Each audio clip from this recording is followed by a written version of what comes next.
Boa noite,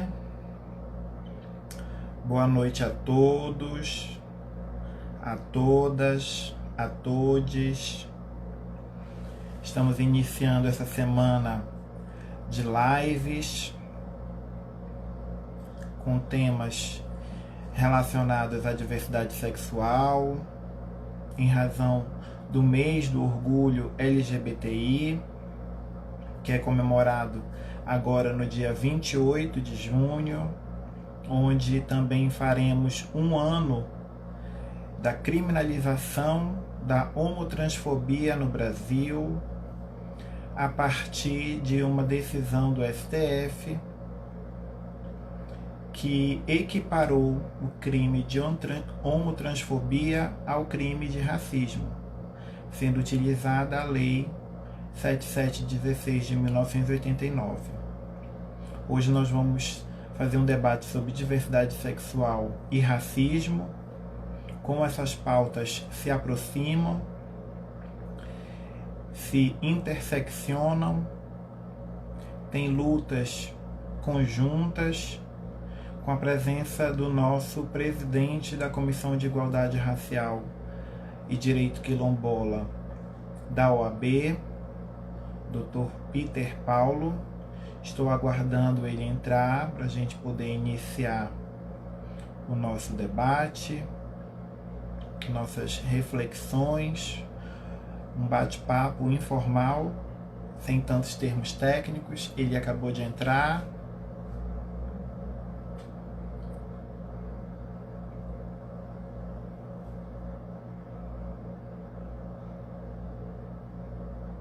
Vamos colocá-lo nessa live, para a gente poder iniciar o nosso bate-papo e as nossas reflexões.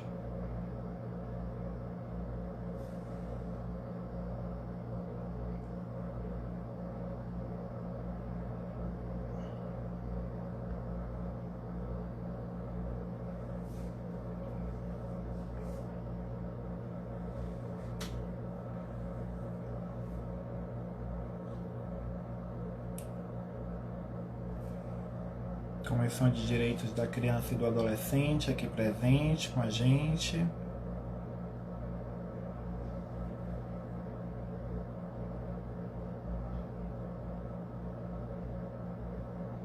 Dr. Peter conseguiu?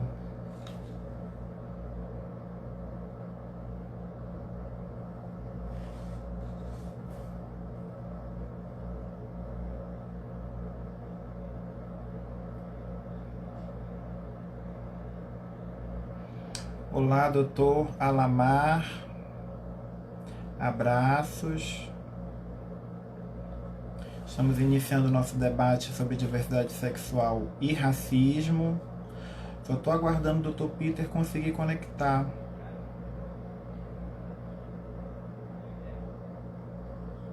Esses tempos de lives, temos que nos adaptar a esses recursos tecnológicos.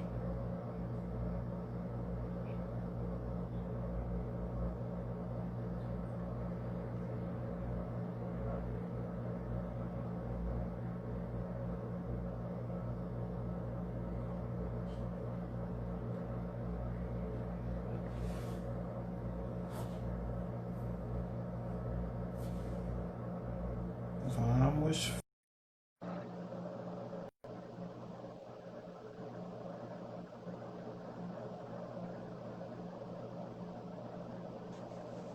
Estava tentando aqui com... Olá, doutor o Peter computador, Paulo, tudo o bom? computador não estava me ajudando. Deu certo? Deixa eu ajustar aqui que eu estou apanhando um pouco aqui com essa tecnologia. Normal. Esses tempos de pandemia é assim mesmo. A gente vai aprendendo juntos. Doutora Tá me Juliana ouvindo aí? Tá saindo bem o Fonteles, som? eu estou ouvindo bem. Tá me ouvindo? Perfeito. Então, ótimo. Então, como eu tinha iniciado, né, esse mês é o mês do orgulho LGBTI, Essa semana nós estamos com uma programação de lives. Na verdade, desde o início do mês, a gente vem participando de algumas atividades online, né? E não poderíamos deixar de falar sobre diversidade sexual e racismo, porque são lutas que se aproximam. Dia 28 agora a gente comemora, né, um ano da criminalização da homotransfobia no Brasil. Foi o dia em que foi publicada a decisão do STF, então foi a partir de quando ela começou a vigorar no nosso país. E ela usa como referência para a equiparação do crime de homotransfobia justamente a lei de racismo, a 7716 de 89. Então a gente tem aí muitas intersecções, né, doutor Peter, de lutas, de pautas. Então eu trouxe alguns dados para a gente poder fazer o nosso debate, né? Essa noite a gente tem pouco mais de 50 minutos a uma hora para a gente poder explorar esse tema. Claro que a gente não vai conseguir falar tudo que a gente gostaria por conta do tempo, isso aí vai acontecer quando a gente retornar, talvez, às nossas atividades presenciais, né, para a gente poder, como a gente fez no ano de 2019, né, lá na UAB, com a presença da sua comissão. Mas eu queria começar falando sobre diversidade sexual, uma coisa que sempre eu faço questão de reforçar, que quando a gente fala de diversidade sexual, em nenhum momento nós estamos excluindo a heterossexualidade. A heterossexualidade ela faz parte, né, dessa diversidade sexual.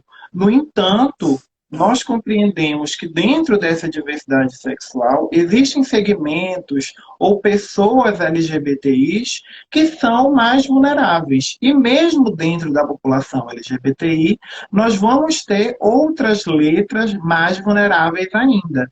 Né? A gente sempre faz questão de trazer essa informação. E quando essas questões, tanto de identidade sexual, quanto de identidade de gênero, quanto de orientação sexual, elas são postas juntos com outros marcadores sociais, como a questão da cor, a questão da classe econômica, né, a questão da própria regionalidade, essas diferenças, essas vulnerabilidades, elas acabam causando e trazendo mais prejuízos ainda no que diz respeito ao preconceito e à discriminação. Isso não é diferente quando a gente fala, por exemplo, da bicha preta, pobre e periférica, né? Que sofre muito mais preconceito e discriminação do que a branca, né, classe média, que tem acesso à universidade ou ao mercado de trabalho. E aí, para a gente iniciar, eu trouxe aqui um dado que foi de 2019 agora, recente, né, do IBGE, que é a pesquisa nacional que acontece todos os anos, que revela que a população negra barra preta, elas correspondem a 56,10% da população brasileira.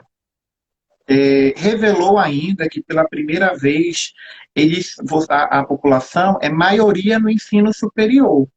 No entanto, o acesso a posições de liderança no mercado de trabalho e nos poderes executivo, legislativo e judiciário ainda são muito pequenos, né?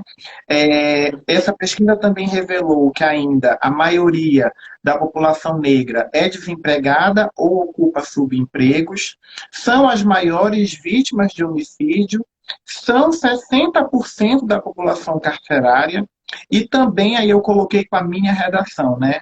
São pouco ou nada representados nos cinemas, por exemplo, tanto entre vencedores como compondo júris, né, dessas premiações. Aí eu queria ouvir o Dr. Peter Paulo trazendo algumas orientações, algumas reflexões a respeito desses dados, na sua experiência, para a gente verificar, porque só para eu poder, quando eu olhei, né, quando eu estava lendo esse estudo, eu vi o quanto isso tem muita relação com a própria diversidade sexual, né? A nossa questão da nossa não representatividade né, nos poderes executivos, legislativo e judiciário, a nossa pouca representação também no cinema, ou ainda quando ela acontece, ela sempre é muito estereotipada ou caricata, o nosso próprio acesso ao mercado de trabalho, as posições dentro do mercado de trabalho, a questão da informalidade, que ainda é muito grande, mas principalmente também o acesso ao ensino superior.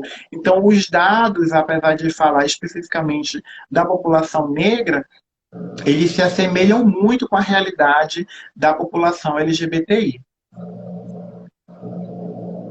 Certo.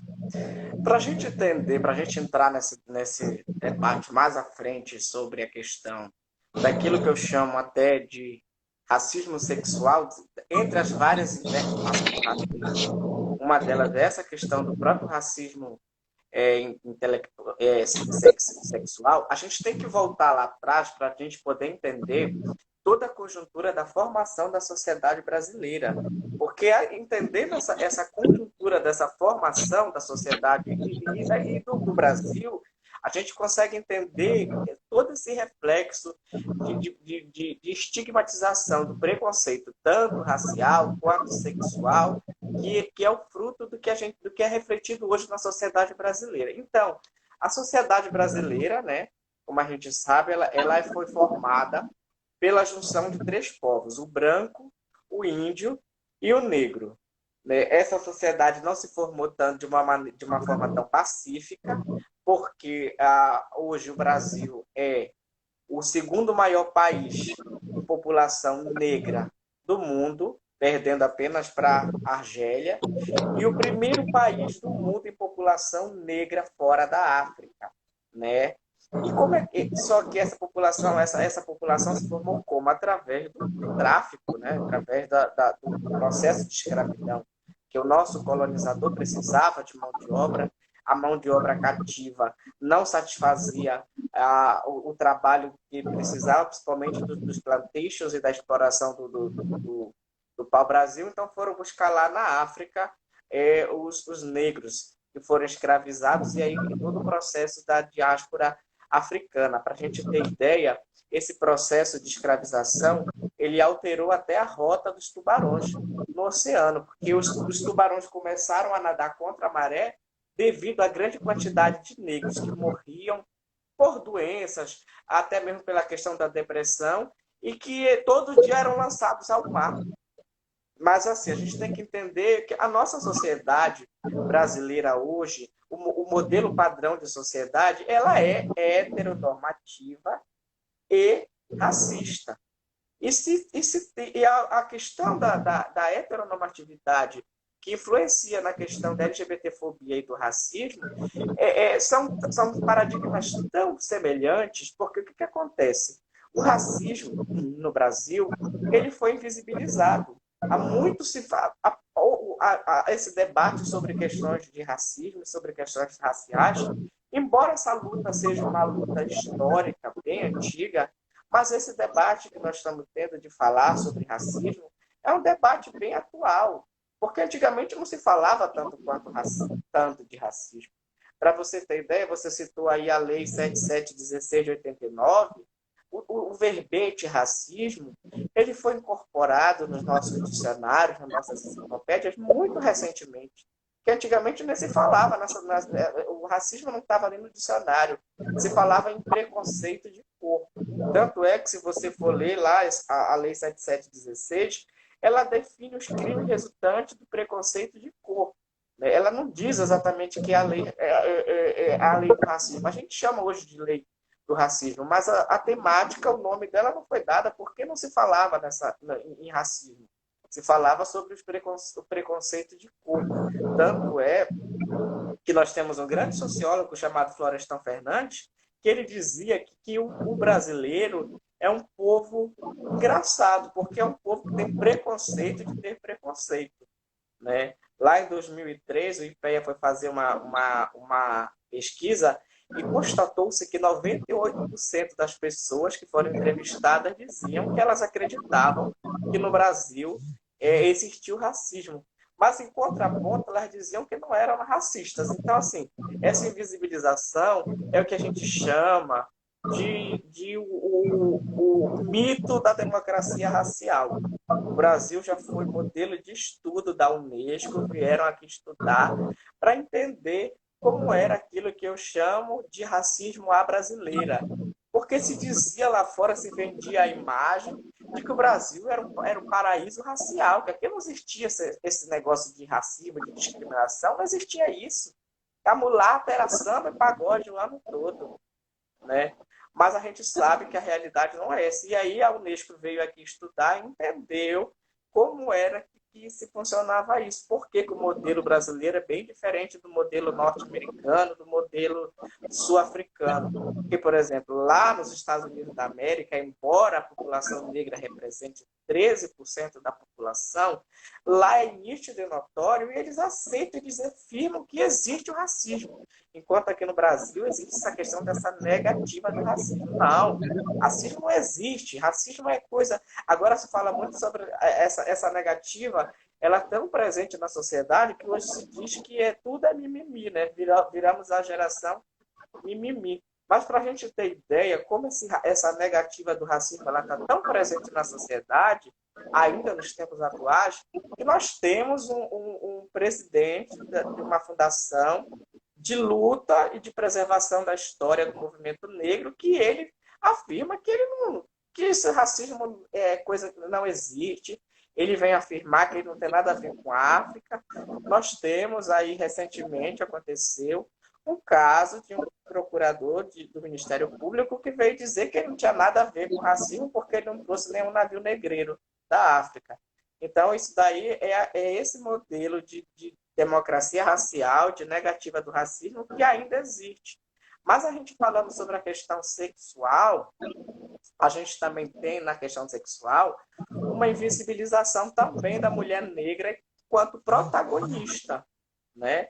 Há pouco tempo é que a gente vai ver a mulheres negras como protagonista das telenovelas, do cinema, porque até então não, o papel da mulher negra não era esse, o papel da mulher negra sempre foi aparecer lá como a empregada, né? E aí a gente remonta lá no sítio do Pica-Pau Amarelo, qual era a função da senhora negra lá no sítio do Pica-Pau Amarelo? Era fazer os quitutes de cozinha, né? Essa sexualização da mulher negra, ela é um fator histórico, tanto é que a gente, por exemplo, existia um verso famosinho que percorria lá pelos porões e dizia-se assim, que a mulher branca era para casar, a mulata era para fornicar e a negra era para trabalhar, né? Esse também existia. Qual era o papel da mulher negra lá nesse período colonial e que a gente vem remontando essa questão? O papel da mulher negra lá era viver na cozinha, era procriar, porque ela era senhora, ela era propriedade do seu senhor e ela tinha a obrigação de procriar, porque com isso rendia lucro, porque ele tinha novos escravos, né? E a gente também tem nessa questão a sexualização da mulher enquanto um objeto, da mulher enquanto uma propriedade.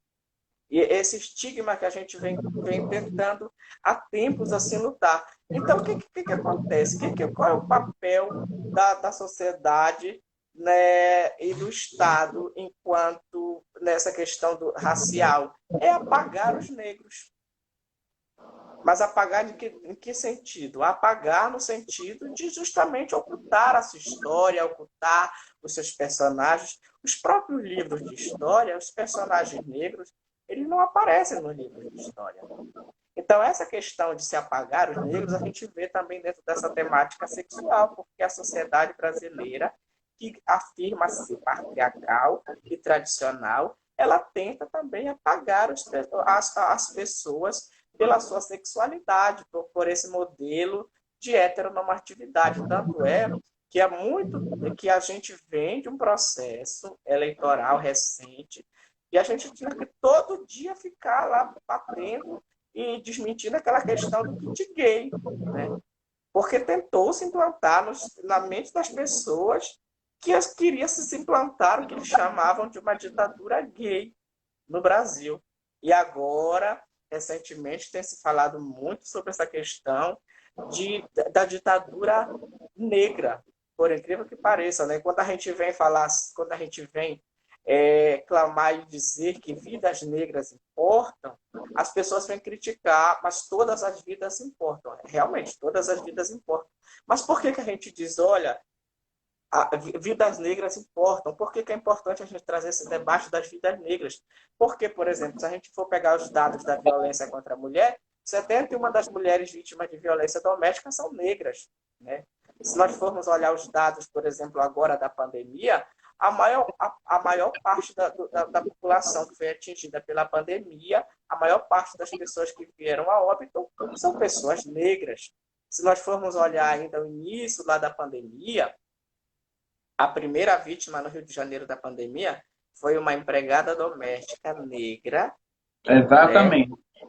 Uma empregada doméstica negra. E como foi que essa empregada doméstica, senhora negra, se contaminou?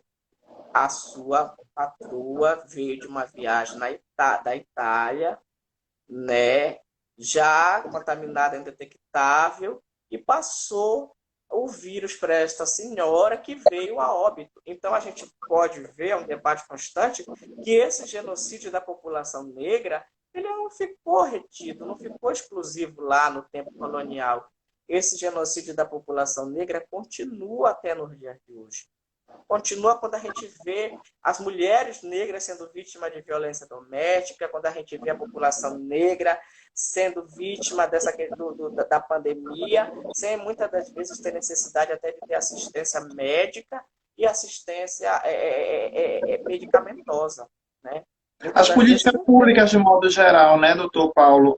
Você está falando e vai vindo várias reflexões para mim, e como eu falei, como elas se relacionam com a diversidade sexual, né? Quando você falou, por exemplo, do lugar que ocupava, né, o que ainda ocupa, a própria questão da mulher negra, né, e dessa representatividade ainda muito relacionada a uma sensualização ou uma sexualização dos corpos. Isso é muito parecido com o que acontece com esse fetichismo que há em relação à população trans e de travestis, né, e o próprio lugar de que você pode olhar para elas nas esquinas de forma naturalizada, mas de forma a estranhar quando elas ocupam espaços como, por exemplo, da própria universidade. E aí algumas pessoas vêm trazendo alguns outros comentários, também vai trazendo outras reflexões, né? A doutora Juliana Fonteles colocou a própria questão do encarceramento, que eu já havia falado, né? A nossa população negra representa 60% da população encarcerada, e a doutora Cristina, quando fala do próprio genocídio da juventude negra, que isso também é um dado. Eu vou colocar aqui só mais uns para a gente poder acrescentar, que a renda média da população negra, ela é de R$ 934, enquanto que de brancos ela é o dobro, ela é de R$ 1.846. Né?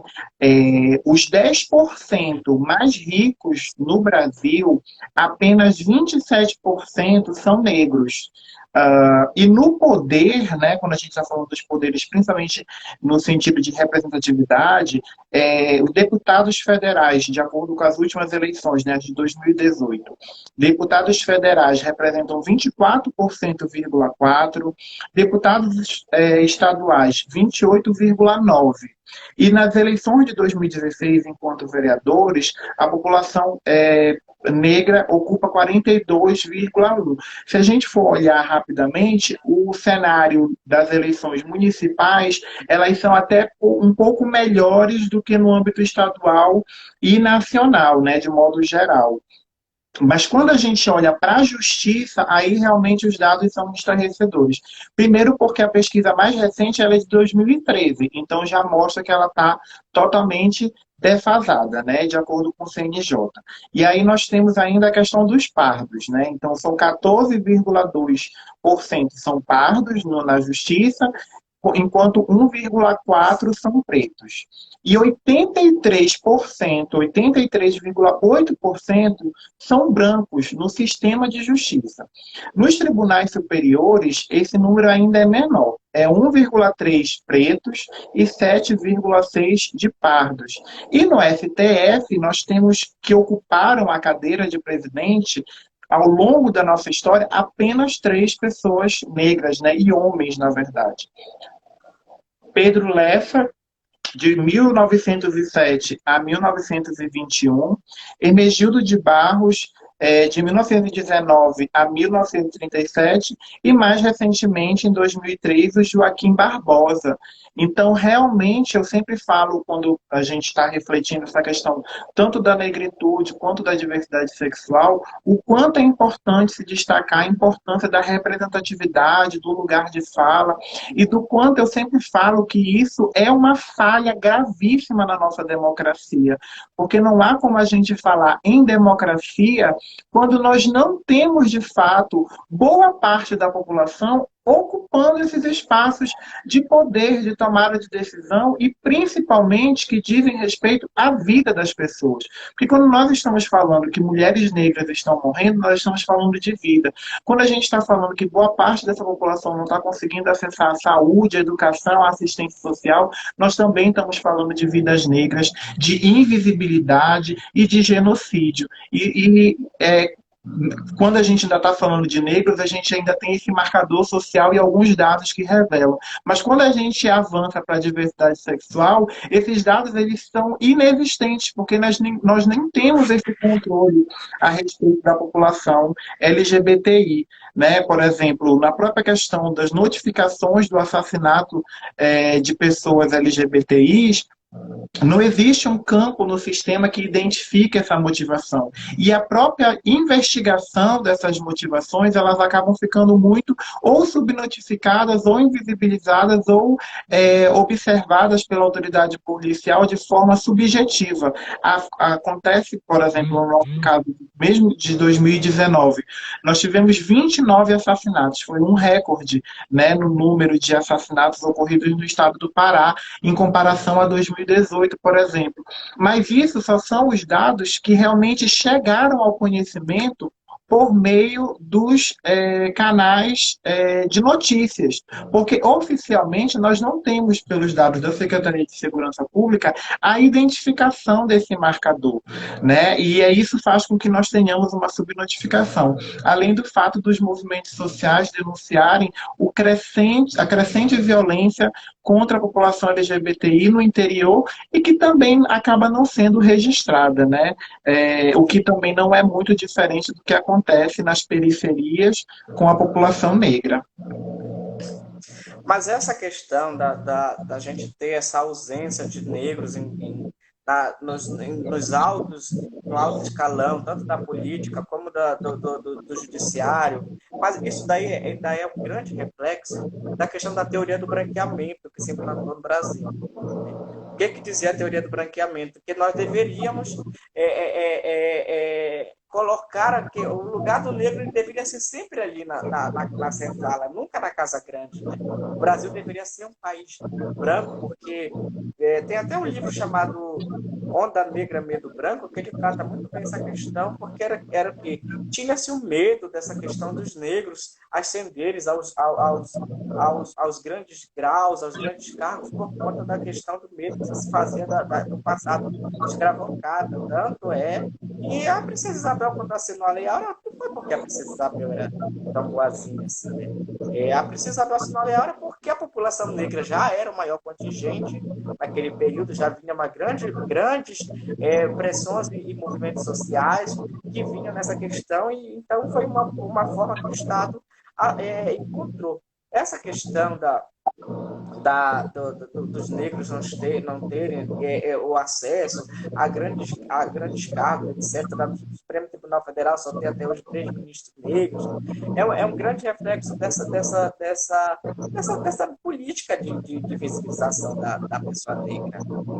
O lugar do negro é sempre lá na senzala, nunca na casa grande. Se vendia lá fora a imagem que o negro sempre foi feliz lá na senzala acatando e aceitando as ordens.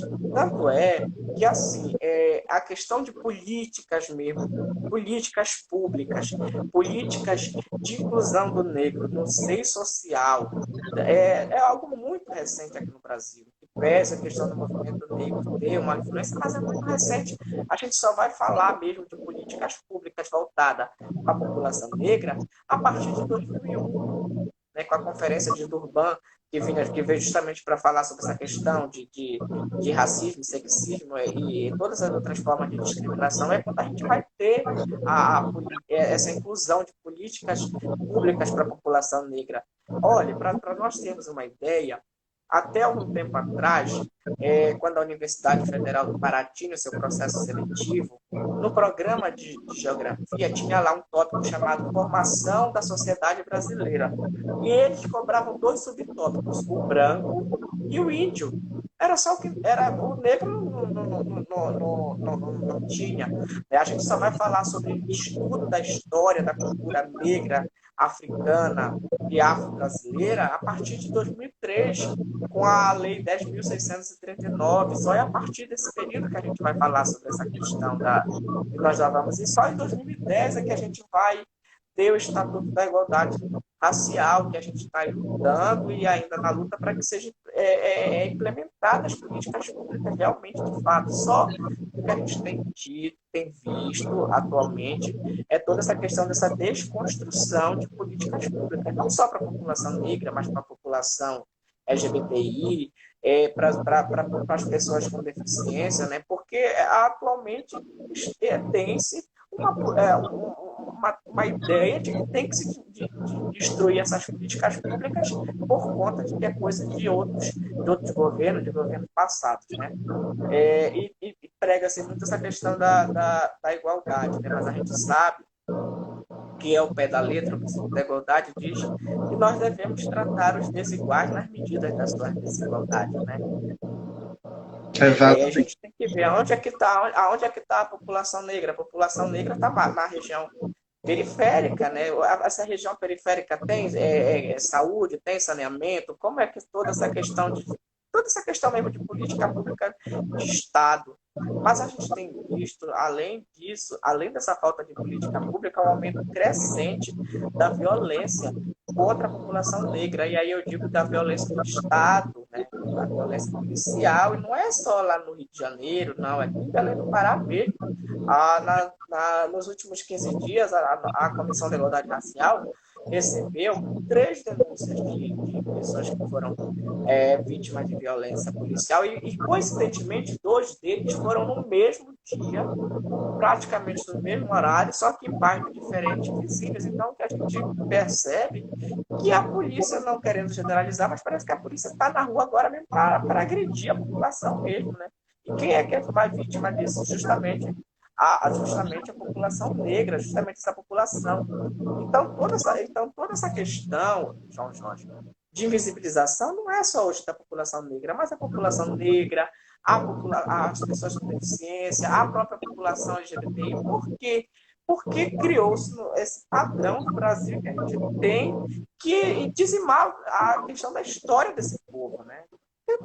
Para quem está para os gestores, isso não é hoje em dia interessante. Prega-se muito a questão da defesa da família, mas parece que as pessoas não fazem essa leitura de que hoje nós temos vários arranjos de família, né? O que é a família? Será que é aquele modelo patriarcal ainda lá, no Código de 1916? Porque parece que a sociedade é assim. A gente vem nessa questão, nessa luta constante, qual é o objetivo final dessa luta? É a desnaturalização das diversas formas de preconceito. E aí eu não digo só do racismo, mas as diversas formas de preconceito, né? A gente busca o mínimo de cidadania, o mínimo de exercer os nossos direitos, né? Então, por que eu digo essa desnaturalização? Porque essa questão do preconceito, essa questão do racismo, é uma questão estrutural que está enraizada no seio da sociedade brasileira. E muito se acostumou-se com isso. Aí alguns criticam assim, o racismo agora está na moda, porque todo mundo está falando de racismo. Na verdade, não é que todo mundo está falando de racismo, porque a gente sabe que o racismo sempre existiu, né? Embora camuflado lá com essa teoria, com essa ideia do que era um preconceito de cor, né? O racismo sempre existiu, mas hoje as pessoas elas estão mais dispostas a denunciar o racismo. Elas estão mais inconformadas com essas práticas racistas, né? E de um A lado educação. também a falta de vergonha e de bom senso das pessoas que são racistas em esconder também o seu racismo, né? Eu acho que você falou muito bem naquela outra parte, quando você colocou, por exemplo, nos Estados Unidos, a gente não tem essa criminalização e as pessoas assumem o seu racismo, né? Embora seja uma população bem menor. No Brasil sempre houve esse racismo velado, né? Essa suposta democracia racial, onde não, eu não sou racista, eu até tenho amigos, né? Que não é muito Eu até diferente tenho um do amigo que é que negro.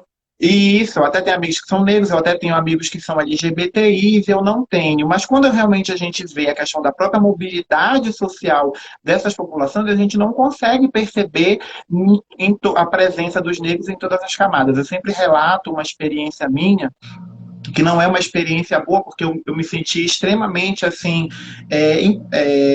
constrangido, né? Eu tive a oportunidade, não desse ano, mas do ano retrasado, de participar do Carnaval em Salvador, e é muito nítido, né, a diferença, os locais que são ocupados.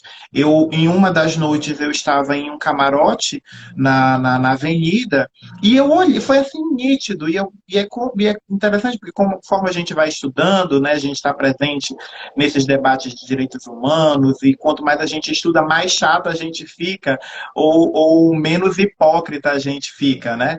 E aí eu estava no camarote e foi nítido quando eu dei aquela olhada rápida e todas as pessoas, 100% das que estavam servindo, né, estavam limpando ou estavam no bar, na condição de entregador, né, da bebida ou de alguma alimentação, eram negros, 100%. E todas as pessoas ao redor, né, que estavam consumindo, né, no caso, como foliões, com os abadás, né, do camarote, elas eram brancas. Isso era nítido. E aí eu chamei a amiga, falei assim, amiga, tu percebeste alguma coisa ou só eu estou percebendo isso? E ela olhou e falou assim, o quê? Aí eu falei, quando eu falei, ela disse, nossa, é verdade.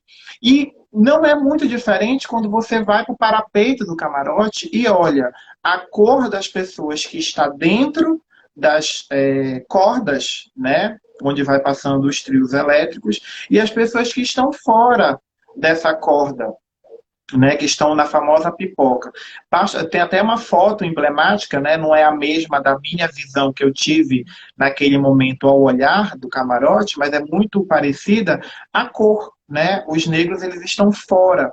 E por que eu uso essa analogia do carnaval? Porque essa analogia do carnaval ela é a realidade de fato do que a gente vive diariamente. Tanto com esse racismo estrutural que você muito bem falou, e é histórico, como com o racismo institucional que está muito presente, tanto nas polícias civis, polícias militares, nas políticas públicas, nos poderes executivos, legislativos e judiciários, quando a gente vê as próprias sentenças, né, de quem é condenado, de quem não é, mas principalmente quando a gente fala da aplicação da lei, que isso não é diferente do que acontece há um ano em relação ao crime de homotransfobia, em relação ao crime de racismo e o crime de injúria racial. Né? Nós, como advogados, sabemos muito bem o que acontece, que é o pedido de desclassificação e a não punição realmente pelo crime de racismo. Sempre se cai na injúria, é feito um acordo, é feita uma transação penal. E a gente não vê, de fato, esse país passando a limpo, né, a sua história. E quando isso está associado, inclusive, a um governo, né, que é descaradamente, né, contrário a todas essas pautas e lutas, a gente também escancara, como eu havia falado no início, a nossa hipocrisia, né, dessa sociedade que perdeu a vergonha de se dizer racista, né? Nós vimos as recentes manifestações que relembram até a algumas manifestações fascistas, genocidas, né, que aconteceram na Alemanha, entre outras tantas que aconteceram com referências, né, a Ku Klux Klan, entre falas mesmo, né, nas redes sociais, que é outro campo, que é um espalhador, né, de racismo, enfim, um propagador de racismo. E mais recentemente a gente não poderia deixar de falar a respeito do que aconteceu das políticas de afirmação, né, com a última cruzada, né, feita O pelo último golpe. ministro, o último golpe, muito bem colocado, a palavra realmente é essa, o último atentado, né, contra os direitos humanos e as nossas conquistas do ex-ministro da Educação, né, acabando com as políticas afirmativas nas universidades. Então, assim, são tantas questões, né, que nos aproximam, que não foi diferente do que aconteceu no início de 2019, quando esse governo atacou diretamente tanto os conselhos de direitos, né, que falavam a respeito dos direitos da população LGBTI, todas as políticas que tratavam dessa pauta e que existiam no âmbito federal, como retirou, inclusive, o manual de atendimento ao homem trans do Ministério da Saúde, que orientava, né, como cuidar dos homens trans em torno dessa saúde na política pública de saúde, tanto nos estados quanto nos municípios. Então, assim, são muitos ataques constantes e, como eu falei, em 2020, essas pessoas elas simplesmente perderam a vergonha, né, de dizer que são racistas e homotransfóbicas. Como eu falei, a gente está vivendo esse momento de desconstrução, exatamente, de políticas públicas de direitos adquiridos.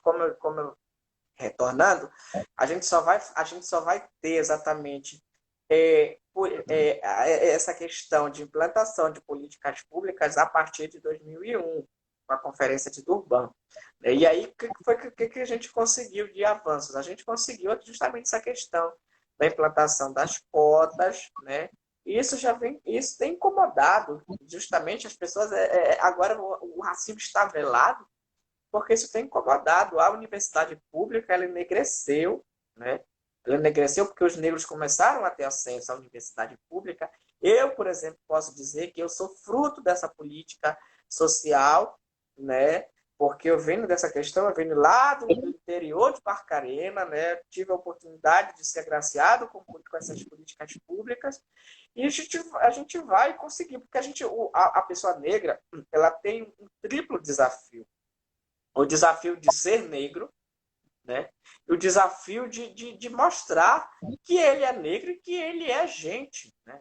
Porque existe muito essa questão desse paradoxo de tentar mostrar que negro não é gente. E um dos nossos grandes problemas, Jorge, é justamente a negativa quando ela vem de pessoas negras, né? A gente, por exemplo, essa questão do presidente da Fundação Palmares que diz que ele não tem nada, que racismo não existe, que racismo é invenção, né? Que não tem nada a ver com a África. Mas ainda na semana passada, conversando com um amigo meu, ele falou para mim assim, olha, eu sou negro, mas eu não me sinto negro.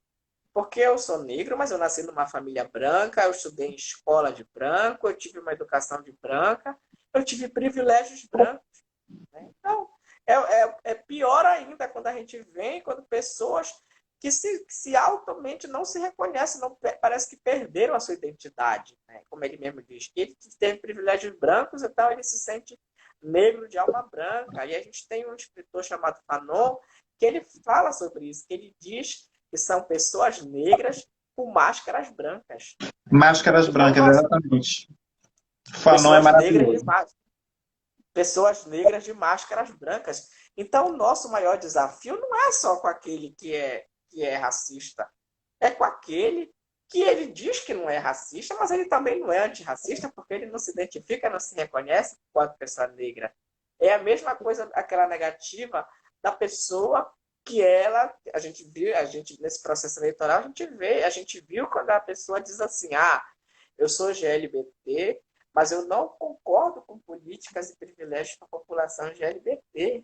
Não, eu não concordo. Então, é um paradoxo muito difícil, porque a gente não tem que... A nossa luta não é só contra aqueles que são nossos inimigos, né? São contra aqueles que também não se identificam quanto sujeitos e não assumem a identidade, né? Você já pensou uma pessoa me dizer para mim, eu sou negro porque eu nasci com a minha pele muito cheia de melanina, mas eu não me reconheço como pessoa negra, né? E ainda lhe digo, fazendo umas considerações aqui, que tentou se implantar no Brasil justamente com a questão da eugenia, a raça pura branca no Brasil, né? Agora, um país mestiço, um país miscigenado, a gente não tem a raça pura aqui, porque aquele que não é negro de pele, ele é negro de sangue. De sangue. Porque nós somos uma mistura, né?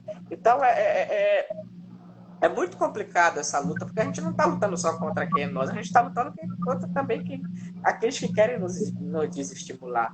E por que a questão da LGBTfobia, a questão do racismo, ela tem se tornado tão evidente? Porque se implantou no Brasil que é uma ideia que é padronizada de que tem que ir para o ataque, tem que ir para o combate, tem que acabar com isso. Né? Quando a gente vê um ministro da deseducação dizendo que ele não gosta desse termo em população indígena. É muito complicado, porque as pessoas elas vêm dessa ideia, dessa concepção de que tudo aquilo que a gente vem nessa luta, nessa construção de querer de espaços, de ocupar os espaços de direito, é porque a gente quer se privilegiar. Na verdade, não é que a gente quer se privilegiar. É como eu disse, o nosso objetivo é ter o mínimo de dignidade. É o mínimo de dignidade. E a gente tem que reverenciar aqueles que vieram antes de nós, né? Muito antes de nós. Eu digo isso porque hoje, se a gente pode ter a questão de ter esse debate aqui, é porque houve uma construção de pauta, de direitos, muito anterior a nós, né? E aí eu quero deixar minhas deferências aqui em homenagem àquele que veio antes de mim, que eu estou falando aqui, que é o grande Jorge Farias, né? Eu fui um homem que eu tive que sentar com ele para ouvir, para aprender, um homem de experiência, grande experiência de um quilombo lá do interior de Mocajuba, que ele veio, né? E eu dizia para ele assim, doutor Jorge, como era ser negro na sua época? E ele me dizia assim, é a mesma coisa do que ser negro hoje no seu dia. Você tem que matar um leão por dia, porque se você deixar de matar um leão por dia, amanhã você vai ter que matar 2. Né? Porque não basta só ser GLBT, não basta ser só negro. Você tem que ser o diferencial e mostrar para a sociedade que você é capaz, que você é digno, que você está em busca dos seus direitos. Como diz a Angela Davis, não basta ser contra o racismo, tem que ser antirracista, né, na sua postura, na sua fala. A gente, quando tu colocaste a questão da modinha, eu, de uma certa forma, também vejo até alguns artistas mesmo se aproveitando dessa onda, né, onde na sua prática diária a gente não vê uma postura antirracista, mas colocou lá, né, Vidas Negras Importam ou Black Lives Matter. E a grande questão, talvez, eu sempre questiono, né, com aquelas pessoas que também fazem esse debate raso ou contra-discurso desnecessário do todas as vidas importam. Sim, todas as vidas importam.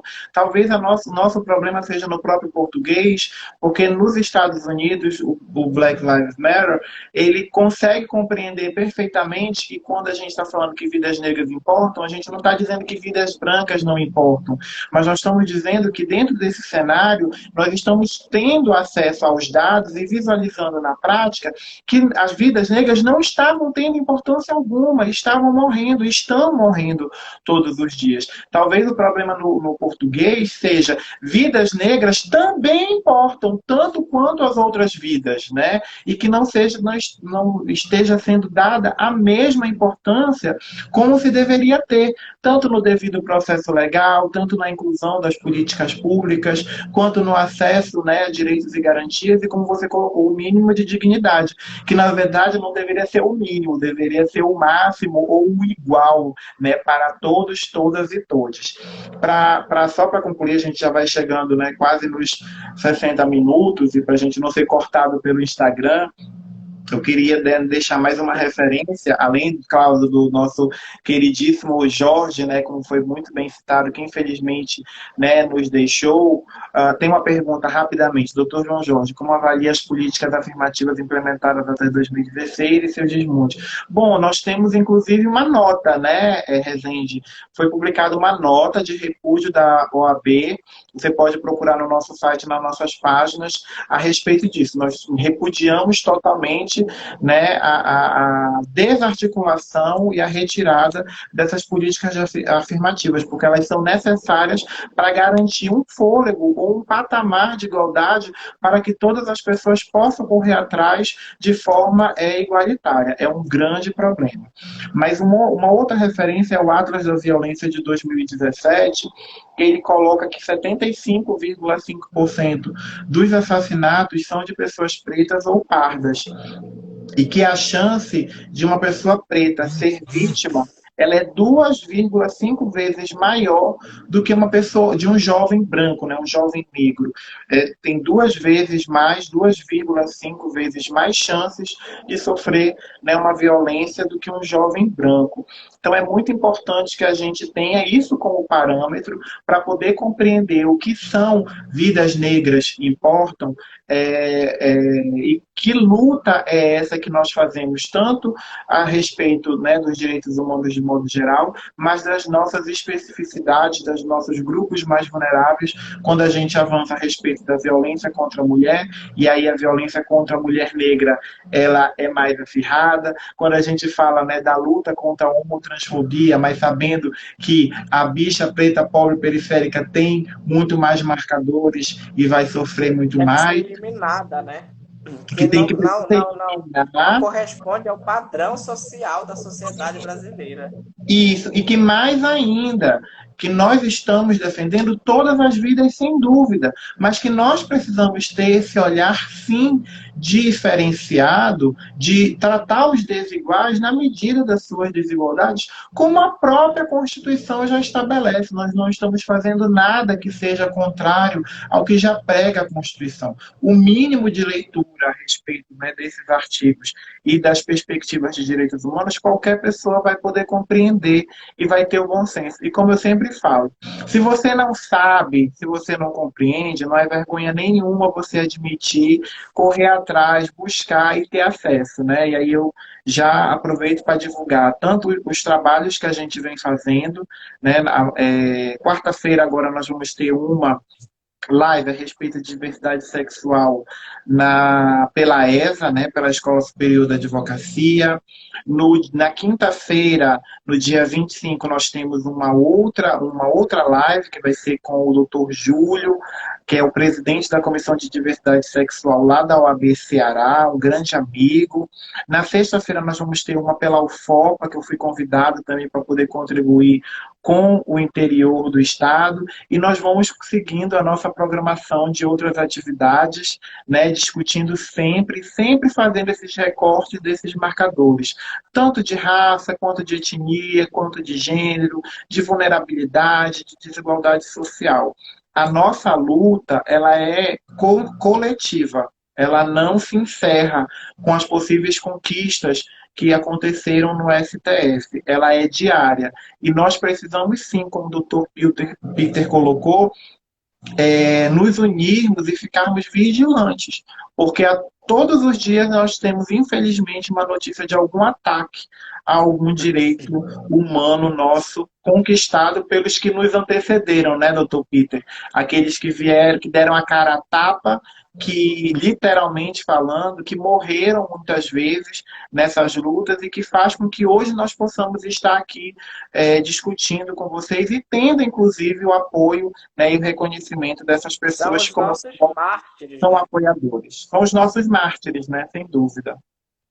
Eu só quero reforçar aqui que a OAB Pará continua nessa luta pela desnaturalização dos preconceitos, pela desnaturalização do racismo, pela desnaturalização da intolerância religiosa e pela verdadeira efetiva dos direitos e garantias humanas, né? Que a nossa luta continua, que nós estamos aqui mesmo em tempo de pandemia, mas a gente não estamos nos mantendo inertes, atendendo na medida do que podemos fazer, requisitando, e continuamos, porque a nossa luta é essa, nós assumimos esse compromisso, vamos continuar nesse compromisso. Como eu disse, nosso objetivo é continuar uma luta pelo mínimo de dignidade, não queremos nada menos, nada mais, nós queremos realmente que nosso espaço seja garantido, que nossos direitos sejam garantidos, que nossos direitos sejam efetivados. A nossa luta continua, a OAB continua de portas abertas para essas demandas e quero aqui externar mais uma vez as minhas deferências ao nosso presidente, doutor Alberto, que está aí nos assistindo, que tem nos dado todo esse subsídio, né? Às vezes eu vou bater lá na porta dele, doutor Alberto, nós temos uma demanda quilombola para ir lá em Castanhal, e na medida do possível a gente consegue nos atender, apesar de todas as limitações que a OAB tem também, mas a gente tem conseguido continuar nessa marcha e nessa luta aí. Não, quando eu falo de OAB, eu sempre me emociono, porque as coisas que os contatos, né, as oportunidades de pessoas maravilhosas que eu tive, né, a oportunidade de conhecer a partir da OAB são, assim, impagáveis. Dinheiro nenhum não paga, até porque o nosso trabalho ele é voluntário. Então, realmente agradecer ao Alberto, né, ao AB como um todo, em nome do Alberto, as pessoas que estão por trás, né, os nossos colaboradores, que também ajudam nas nossas comissões, doutor Felipe Jacó, que colocou agora, a doutora Juliana Fonteles, também uma parceira, presidente da Comissão de Direitos Humanos, enfim, todos aqueles que são os nossos apoiadores e que nos ajudam nessa luta, que é, como eu falei, diária. Né? Ela não acaba, ela não se encerra. Nosso trabalho é tecer pontes, né?